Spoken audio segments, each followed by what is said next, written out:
আমি প্রথম বলতে যে 6 বলতে ইউ হ্যাভ টু হিট আ 6। আপনি যদি ফিয়ারলেস ক্রিকেট না খেলেন তাহলে হবেই না। স্কিনের আমি কোনো প্রবলেমই দেখি না। আমি মনে করি এটা মানসিক প্রবলেম। মানে আমার আমার কথা ছিল যে আমরা যখন আমেরিকার সাথে প্রথম ম্যাচ খেললাম তখন তামিম কেন খেললো না আমার প্রশ্ন ছিল এইটাই। বিকজ জিম্বাবুয়ে থেকে যদি কেউ রান করে যায় সেটা তামিমই। তো একটা ফর্মের প্লেয়ার আপনি কেন ফার্স্ট ম্যাচে খেলেন না এটা আমার বোধগম্য না। যেহেতু লিটন স্লো যাচ্ছিল, ফর্মে ছিল না, একটু স্লো গেলেই পারতাম আমরা। সেখানে আপনি গিয়ে ফার্স্ট ম্যাচ ছেড়ে আপনি খামাখাতি প্রেশার ফেল করলেন।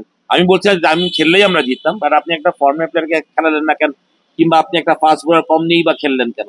অবভিয়াসলি রিয়াদ আমার মনে হয় যে প্রেশারে খেলতেই বেশি পছন্দ করে। কেন ও সারা জীবন আসলে আমরা প্রেশারে ক্রিকেট খেলেছে, বাদ পরে ঢুকে ডিফিকাল্ট। বাট আমি মনে করি হ্যাটস অফ যে মানে যে এই বয়স যে একটা ব্যারিয়ার, এটা রিয়াদ প্রমাণ করলো আরেকবার যে ওর ফিটনেস যদি আমরা এখন দেখি ও যে কি পরিমাণ হার্ড ওয়ার্ক করেছে, বা ওর যে dedication toward the game was amazing আমি মনে করি। এবং অবশ্যই আমার মনে হয় যে সিনিয়র প্লেয়ার, ওর থেকে অবশ্যই শিক্ষার অনেক কিছু আছে। শুধু ও রান করছে এই কথা না, ওর ডেডিকেশন, ওর কমিটমেন্ট টুয়ার্ডস দ্য গেম, এগুলো অনেক কিছু আছে যেটা আমাদের ইয়াংস্টাররা ওর থেকে শিখতে পারে। তাই আই বিলিভ যে রিয়াদ তার ফর্ম ধরে রাখবে এবং বাংলাদেশকে এই ওয়ার্ল্ড কাপে অনেক ম্যাচ জিতাতে সাহায্য করবে ডেফিনেটলি। মানে যেখানে আমরা সবসময় 3টা সীমার নিয়ে খেলি T20, তো আমার মনে হয় যে এটা হয়তোবা মানে আমার এখান থেকে বলাটাও ঠিক হচ্ছে না, কারণ কেমন উইকেট ছিল, কেমন কি ছিল আমি তো বলতে পারবো না। বাট আমার যেটা চোখে লেগেছে সেটা আমি বললাম। বাট আমি ফিল করি যে মানে যে জিনিসটা হচ্ছে তামিম ওই ম্যাচ গুলোতে না খেলাতে তামিমও একটু ব্যাকফুটে আছে, যেটা আপনি বললেন যে মানে ওরও আন্ডার প্রেশার যে আমি রান না করলে আমাকেও বুঝতে হবে। তো একটা আমার মনে হয় যে টিমের মধ্যে একটা কনফিউশন তৈরি হয়ে গেছে যে আমি রান্না করলে আমি টিমে থাকবো। এই চিন্তাটা তো করাই কথা না আসলে।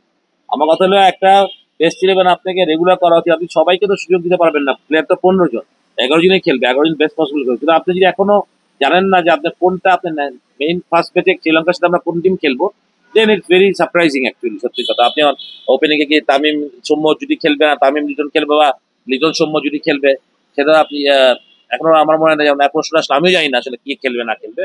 বাট যেই খেলুক, তারা ভালো খেলুক, দলকে জিতানোর জন্য হেল্প করুক, সেটা আমি যেটা মনে করি দেখেন প্রত্যেকটা ছেলের একটা স্টাইল আছে, বেসিক আছে। আমি বললাম যে তারা বেসিকটাতে স্টিক করুক, পজিটিভ থাকুক, অ্যাটিটিউডটা পজিটিভ থাকুক। মানে আপনি আজকে 2 দিন বেশি প্র্যাকটিস করলেই আপনি লিটন দাস ফর্মে ফিরে আসবে এই কথা না। লিটন ইজ ওয়ান ইনিংস হবে, আমি সবসময় বলছি একটা ইনিংস যদিও সাবলীল খেলা খেলতে পারে, স্বাভাবিক খেলাটা খেলতে পারে, সিলেকশন তো বল যদি ঠিক থাকে, তাহলে আমার মনে হয় যে Liton is very much capable as Soumya, সত্যি কথা বলতে গেলে। তো এটা কিন্তু ওরা প্রমাণ রেখেছে। এখন আসলে মানে আমার মনে হয় যে ওরা চাপ নিয়ে ফেলছে, যেটা আমার একটাই মনে হয়। তার মানে চাপ নিয়ে যেটা যদি খেলে সেটা কোনোদিন ওদের ভালো কিছু হবে না, বরং আরো এরকম প্রেশারেই পড়বে। চাপ মুক্ত ক্রিকেট খেলতে হবে।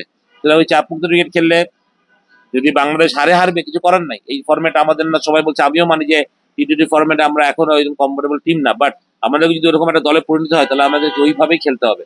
তা ওইটার জন্য যদি আমরা এই শ্রীলঙ্কা বা নেদারল্যান্ড বা নেপাল বা সাউথ আফ্রিকা 4 ম্যাচই হেরে যাই, I mean nothing to worry আমার কথা। কিন্তু আমরা যদি ওই ধুকে ধুকে হারি তাহলে দেখতে খারাপ লাগবে। আমার কথা হলো পজিটিভ এগ্রেসিভ ক্রিকেট খেলা যদি আমরা হেরে যাই, উই ক্যান অল সে যারা বাংলাদেশ চেষ্টা করে 100% এগ্রেসিভ ছিল, ডেডিকেশনে খেলেছে, সেই কথাগুলোই তো আমরা বলতে চাই, দেখতে চাই মাঠে ওরা কেমন, ওদের বডি ল্যাঙ্গুয়েজ দেখতে চাই, এটাই চাই।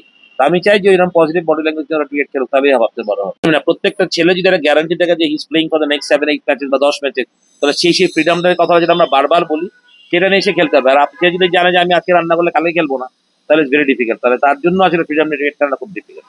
অনেক সময় যে আপনি বেশি ট্রেনিং করলেই আপনি ভালো খেলবেন এই কথাটাও সত্যি না। বাট অথবা মেন্টালি ফ্রেশের ব্যাপারটা আছে, অথবা গরম আছে বা হোয়াট এভার, আমি জানি না কন্ডিশনটা কিরকম। ফ্রেশ রাখার জন্য অনেক সময় চিন্তা করে, বা অনেক সময় হয়ে যায় যে ওভার ট্রেনিং হয়ে গেছে, সেটাও হইতে পারে। দেখেন এই 3 দিনের ট্রেনিং করে তো বাংলাদেশ টিম হবে না। এই ছেলেগুলা তো আজকে অনেক বছর ধরেই তৈরি হয়ে আসছে। তো তারা ডোমেস্টিকে পারফর্ম করে গেছে, সবাই কিন্তু পারফর্মার গেছে, 2-1 বাদ দিলে ম্যাক্সিমামই পারফর্ম করেই এখানে সিলেক্টেড না। তোরাও গিয়ে ওখানে পারছে না কেন বা করছে না কেন, এইটা কিন্তু আমার মনে হয় স্কিলের প্রবলেম না। স্কিলের আমি কোনো প্রবলেমই দেখি না। আমি মনে করি এটা মানসিক প্রবলেম, চিন্তায় প্রবলেম, ওইটাই।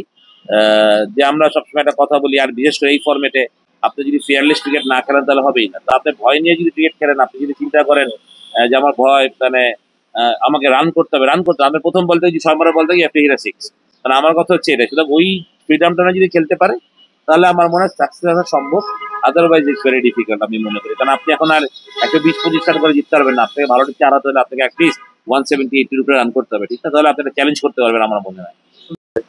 ওয়েস্ট ইন্ডিজ হোক, ডালাস অথবা ইউএসএ, নিউ ইয়র্কের উইকেট একটু ভয় পাইলাম, বাট ডালাসের উইকেট আমার মনে হয় হেল্প করবে ডেফিনেটলি। ওয়েস্ট ইন্ডিজের উইকেটটা আমাদের ফেভারে থাকারই কথা হবে।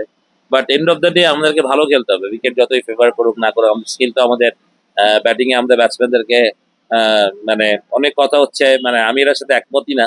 খারাপ সময় যায়, খারাপ খেলতে ছেলেরা সবাই বি আন্ডারস্ট্যান্ড, বাট তারা কেউ পরিশ্রমের কম করছে সেটাও ঠিক না, তারা হার্ড ওয়ার্ক করার চেষ্টা করছে রান করার।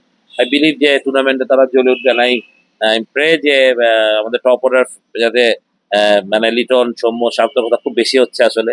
তিনজনই আমাদের খুবই দারুণ তিনটা ব্যাটসম্যান, সফল তিনটা প্লেয়ার, হয়তো বা রান হচ্ছে না, বাট আশা করি হবে। এবং বাংলাদেশও ঘুরে দাঁড়াবে আমি মনে করি শ্রীলঙ্কার সাথে প্রথম ম্যাচ থেকেই, যেটা হয়তো বা বাংলাদেশ টাইম 8 তারিখে হবে, সেখান থেকে ঘুরে দাঁড়াবে এবং সেকেন্ড রাউন্ডে বাংলাদেশ খেলবে, সেটা আমি পুরোপুরি বিশ্বাস করি। তাসকিনও ফিট হয়ে যাচ্ছে।